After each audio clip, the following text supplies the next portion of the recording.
All right, shalom, shalom. Peace, Israel.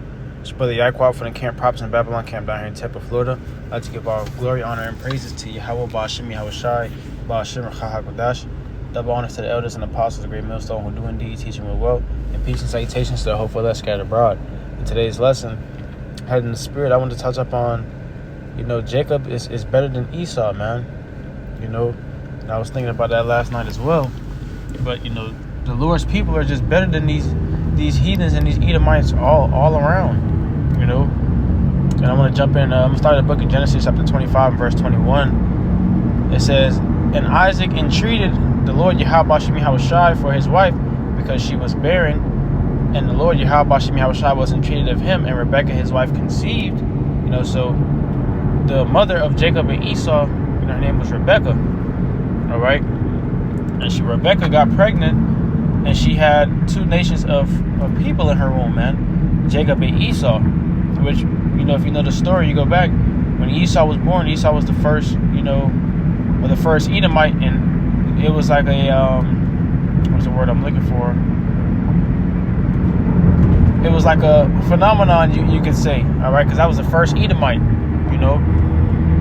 It says, "And the children struggled together within her." All right, they were wrestling inside her. It says, "And she said, if it be so, why am I thus? And she went to inquire of the Lord Yahweh Shai," because you had Jacob and Esau. We was in there giving them Edomites hell. Jacob and Esau was in there wrestling. That's ultimately why Esau came out first, man. It was in there putting the paws on him, man. Jacob was in there beating the brakes off of Esau, but they were in there wrestling. All right, she went to inquire of the Lord to figure out, why, if I'm pregnant and I have, two babies, why are they wrestling like that? This is not normal. It says, "And the Lord, Yahweh Shai, said unto her, two nations are in thy womb." All right, so two different nations of people were in her womb. All right, verbatim, as how people say now, you had a black baby and you had a white baby, as people will say. All right, those are the two nations in her womb, Jacob and Esau. It says, "And two manner of people shall be separated from thy bowels." So two different types, two different nations of people are going to be separated from her bowels.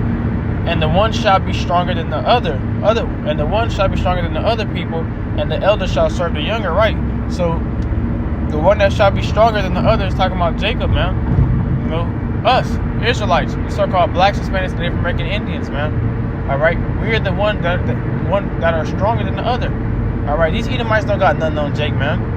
All right, you see now, why do you think a lot of these Edomites hiring Jake, for signing Jake the contracts for NBA, NFL, tennis, all different types of sports, golf, everything, man. They want to watch Jake, they want to learn from Jake, they want to be Jake, really. They want to be us because we're the best at everything, cooking, anything, any sport or event that you're able to join and take part in, you can bet you find Jake in there, man. And Jake is in there doing it the best. It says, "And the elder shall serve the younger," right? But back then when kings or had babies, the first one that would come out would be the prince and inherit everything. But the scripture said the elder shall serve the younger. So Esau came out first. All right. Well, let me just go into it. It says, "And when her days to be delivered were fulfilled, behold, there were twins in her womb." So she had twins. She had two boys. Okay. "And the first came out red all over like a hairy garment, and they called his name Esau." Right. They called his name Esau. Okay, we just read back. It says the elder shall serve the younger. So who came out first? Who's the elder? Esau. Esau's the older brother. But he's going to serve the younger. He's going to serve Jacob, man. Okay? It says, "And after that came his brother out, and his hand took hold on Esau's heel." And what does that represent? As Esau comes out and he's out of power, that's Jacob. Jacob is right there. We got next, man. All right? Israel has next through the spirit and power of Yahweh Shai. It says, "And took hold on Esau's heel, and his name was called Jacob. And Isaac was 60 years old when she bare them." All right. So this is, like I was just saying, since the elder shall serve the younger. Now, right now, we're serving Esau because this is his kingdom and his rulership. But when the Lord establishes our kingdom and our righteousness, man, our kingdom is going to last forever and ever. The Spirit of Yahweh Shemi Shai, these heathens and these Edomites, they're going to be serving us. Only difference is Esau is the only nation of people that's going to be in servitude unto us, unto the Israelites, for 1,000 years, and they're going to be eradicated, man. It's the only nation that's going to be eradicated. Okay, and it goes on to say, I'm going to grab this in the book of Isaiah, chapter 14. I'm going to start at verse 1. It says, for the Lord Yahweh Bashim Yahushua will have mercy on Jacob and will yet choose Israel. So the Lord going to have mercy on Jacob, his people, the Israelites, and they said, yet choose Israel. It said, set them in their own land, and the strangers shall be joined with them, and they shall cleave to the house of Jacob. And the people shall take them and bring them to their place, and the house of Israel shall possess them in the land of the Lord Yahweh Shemi Shai for servants and handmaids, and they shall take them captives whose captives they were, and they shall rule over their oppressors. Right, all you other nations that had a hand in ruling over us and putting us in slavery, man, y'all are gonna go into captivity. But really, mainly you Edomites, man. All right, said we're gonna take them captives whose captives they were, and we are captive to Esau even right now to this day. We're in this devil's land here in Babylon in America. We're under his rulership, man. All right, his face is on the money. It shows you who is in power. But Scripture said we're going to take them captives whose captives they were. All right, this is Bible prophecy. You can't stop this. You got a lot of Christians that say, no, that's not right. It shouldn't be that way. But Scripture say eye for an eye.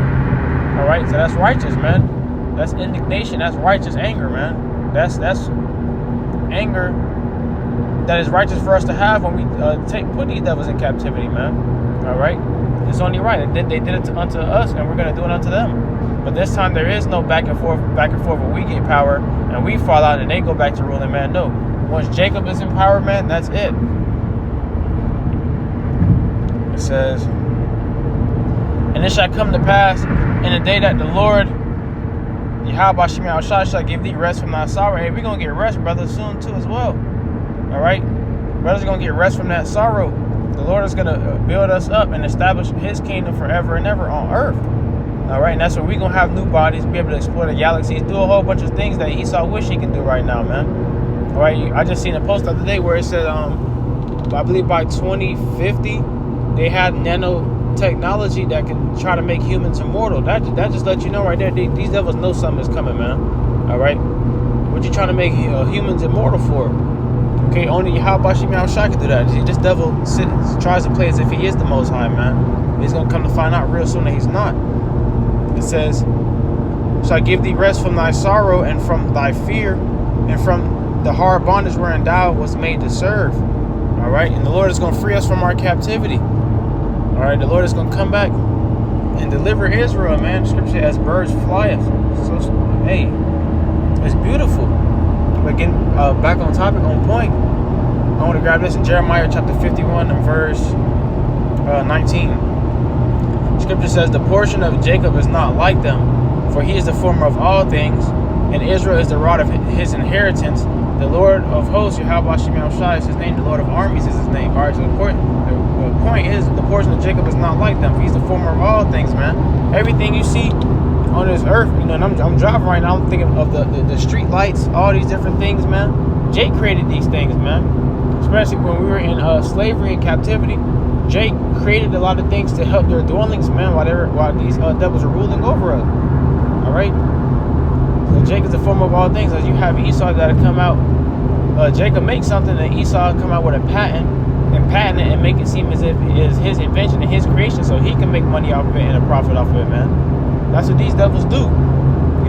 These devils have barely made anything themselves. The only thing that these devils are really gonna have is these yabs and that MOTB. It's gonna have a made in America sign on it, like how everything says made in China. All right, you're gonna have a made in America sign on it, man. And nothing made in America is good for you, man. It's all garbage. Okay. It says, thou art my battle axe and weapons of war, for with thee will I break in pieces the nations, and with thee will I destroy kingdoms. And the Lord is going to change our bodies, man. All right, he's not changing no Edomite bodies. All All right, he's not changing no heathens' bodies, man. Okay, with thee, you know, brother, why not you? The Lord's gonna use you to break down these nations and those that would not have the Lord Yahweh Shem Yahshua rule over them, man. You're gonna be the weapon, brothers. Your brothers not gonna need a tank, you know what I'm saying? A battle axe, you know, an actual battle axe. No, you're gonna be the battle axe. You're gonna be the weapon. All right, that new threshing instrument, man. It says, and with thee will I break in pieces the horse and his rider, and with thee will I break in pieces the chariot and his rider. With thee will I also break in pieces man and woman, and with thee will I break in pieces old and young, and with thee will I break in pieces young man and the maid. Hey, so the Lord is going to use us, all right, to get this world in subjection. And the Lord said, the Lord ain't sparing nobody, man, old or young, you know, old or young. When if the Lord tell us to go get them, we're going to go get them through the Spirit of Yahweh Shem Yahshua, and that's righteous, man. All right, the Lord is going to change us. That's primarily that's why the elect is going so hard right now. Yahweh is always be up that number because brothers want that new body. Brothers want to be able to let the Lord flow through us for His will, man. You know, because when that power comes, it's not going to be, oh, look what I can do. Look what Yahweh Shem Yahshua has given me the power to do through the Spirit, man. And you're going to glorify the Lord's name and everything that you do. So the world is going to know that Yahweh Shem Yahshua did it, man.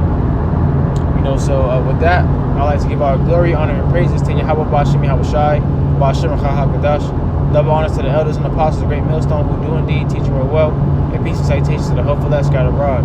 Till next time I do say Shalom, and a Bible ball soon.